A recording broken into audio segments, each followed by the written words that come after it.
আগে বলেছি ওনার বিরুদ্ধে ওনার শত্রুপক্ষ ওনার বিরুদ্ধে বলতে পারবে না, কোনো অনৈতিক কাজগুলো করেছেন ওনাকে বলে কোনোদিন।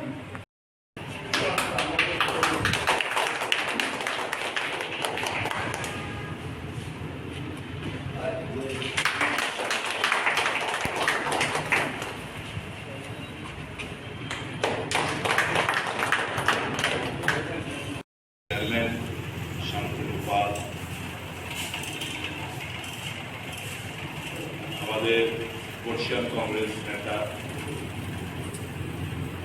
আইনজীবী দিলীপ কুমার দেব মহাশয় উপস্থিত, এই সংস্থার সাথে জড়িত বৃহৎ অংশ যারা শ্রমজীবী মানুষ, তারা আনঅর্গানাইজড সেক্টরে বিলং করে।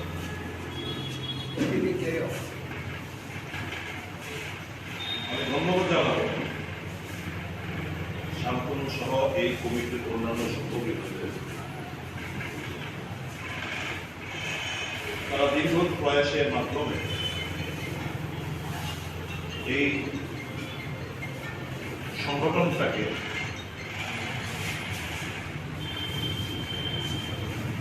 শ্রমজীবী অংশের মানুষের মধ্যে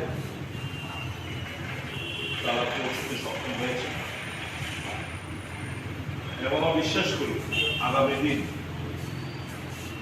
আপনাদের আরেকটু সক্রিয় ভূমিকার মাধ্যমে আমরা যে জায়গাগুলোতে আমরা পৌঁছতে পারিনি সেই জায়গাগুলো আমরা পৌঁছতে পারবো বলে আমাদের বিশ্বাস।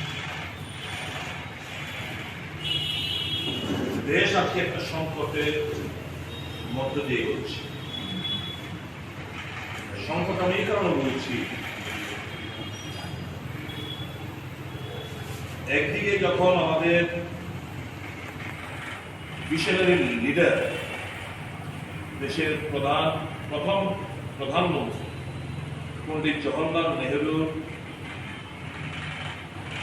তার দূরদর্শিতাকে আমাদের সালাম জানাতে হবে, পুলিশ জানাতে হবে। এই কারণে 1962 থেকে যে প্রয়াস, সেই প্রয়াসের সফলতা আমরা অর্জন করতে পেরেছি। 2023 সালে 23শে আগস্ট যখন আমাদের চন্দ্রায়ন 3 চাঁদের দক্ষিণ পোলে যখন অবতীর্ণ হলো, সাকসেসফুলি ল্যান্ডিং হলো, ওই ভিশনারি লিডারকে আমাদের ধন্যবাদ জানাতে হয়, স্যালুট জানাতে হয়। এই যখন এই জায়গায় গিয়ে পৌঁছচ্ছে, ঠিক তেমনি অপরদিকে ধর্মের নামে, জাতপাতের নামে, আঞ্চলিকতার নামে, ভাষার নামে দেশকে বিভক্ত করা, শুধু রাজনৈতিক লাভালাভের লক্ষ্যে বিভক্ত করার একটা প্রয়াস শাসক গোষ্ঠীর থেকে নেওয়া হচ্ছে। দেশের মানুষ হিন্দু হোক, মুসলমান হোক, খ্রিস্টান হোক, শিখ হোক, বুদ্ধিস্ট হোক, জৈন হোক, আমরা সবাই শান্তিতে এই ভারতবর্ষের মাটিতে আমরা বসবাস করতে চাই। ভারতের যে মূল ভিত সংবিধান,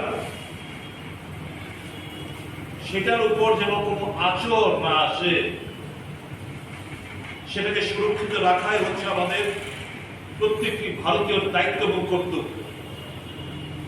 কিন্তু দেখা যাচ্ছে ইদানিংকালে রাজনৈতিক লাভালাভের লক্ষ্যে সংবিধানকেও তারা শাসক গোষ্ঠী আমল দিতে নারাজ, তার উপর কনস্ট্যান্ট আঘাত আনা হচ্ছে এবং এতে করে ভারতবর্ষের যে ভিত, এই ভিতটা নড়বড় হয়ে যাচ্ছে। বিশ্বাস করুন, একটি ঘটনায় যখন টিভির পর্দা এবং সোশ্যাল মিডিয়াতে দেখলাম, শরীরে সাংঘাতিক ভাবে প্রত্যেকটি ভারতীয়দের যারা সুচিন্তিত মতামত, যারা বিশ্বাস করেন, ধর্ম নিরপেক্ষতাতে বিশ্বাস করেন, নিশ্চয়ই আপনাদের কাছে দারুণ খারাপ লেগেছে তখন একটা 6-7 বছরের শিশুকে ক্লাসের দিদিমণি ডেকে এনে বলছে ক্লাসের অন্যান্য ছোট ছোট ছাত্রছাত্রীদের ডেকে চড়াও, কারণ সে সংখ্যালঘু, সে হোম ক্লাস করে না, আরো যারা সংখ্যালঘু আছে তাদেরকে সবাইকে মারো, চড়াও। ক্লাসের মধ্যে একে একে ডেকে নিয়ে ওই ছাত্রটাকে 7-8 বছরের একটা ছাত্র তাকে সকলের সামনে চড় থাপ্পড় মারছে দিদিমণির উস্কানি। এটা একটা বিক্ষিপ্ত ঘটনা ভাবলে ভুল হবে। এটা মানসিকতা, কিভাবে মানসিকতা, মানুষের মন মানসিকতা এই জায়গায় ছিল না তখন। সেই জায়গায় একটা ছোট্ট শিশুকে এই জায়গায় আপনি যখন ভারতবর্ষকে নিয়ে যেতে পেরেছে, এটাই হচ্ছে আমাদের সকলের আতঙ্কের কারণ।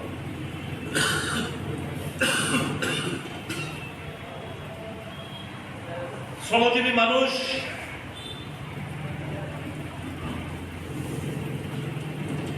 গরিব অংশের মানুষ,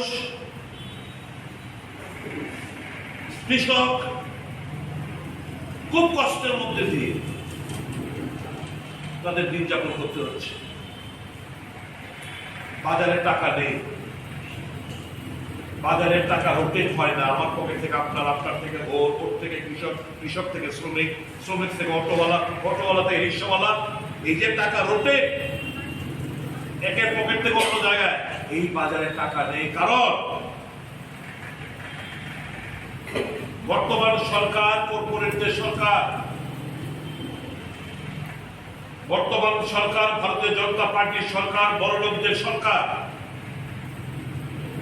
গরিব মেহনতি মানুষ, কৃষিজীবী, শ্রমজীবী মানুষ, তাদের স্বার্থের কথা তারা মাথায় রাখে না। তারা গরিবকে আরো গরিবের দিকে ঠেলে দিচ্ছে। দেশে ইউপিএ 2 এর সময়, মনমোহন সিং এর সময় দেশের 27 কোটি লোককে, দরিদ্র সীমার নিচে বসবাসকারী লোককে নানা ধরনের সুযোগ সুবিধার মাধ্যমে তাদেরকে দরিদ্র সীমার উপরে তুলে টেনে আনা হয়েছে। আর এই 9.5 বছরে নতুন করে আরো 23 কোটি ভারতীয়কে দরিদ্র সীমার নিচে ঠেলে দেওয়া হয়েছে। এটা হচ্ছে কংগ্রেস এবং বিজেপি সরকারের নমুনা, কাজ করার নমুনা। প্রকৃত গরিবের বন্ধুকে কংগ্রেস। আমাদের রাজ্যের জনপ্রিয় বিধায়ক শ্রী বর্মন একটু আগে বলেছি ওনার বিরুদ্ধে, ওনার শত্রুপক্ষ ওনার বিরুদ্ধে বলতে পারবে না, কোনো অনৈতিক কাজগুলো করেছেন ওনাকে বলে কোনোদিন। তথা নব নিযুক্ত আমাদের সর্বভারতীয় কংগ্রেস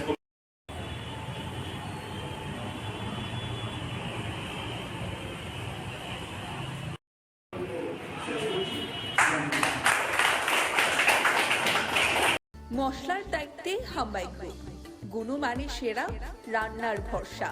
হাম্বাই গুরু মশলা সম্পূর্ণ প্রাকৃতিক, অপার গুণ ও উপকারিতায় পরিপূর্ণ। হাম্বাই গুরু মশলা। যদি কেমিক্যাল ফ্রি, কালার ফ্রি, প্রকৃত স্বাদের মশলা খেতে চান, তবে আপনার রান্নাঘরে চাই হাম্বাই গুরু মশলা। রান্নায় শুধুমাত্র তোমাকেই চাই হাম্বাই গুরু মশলা।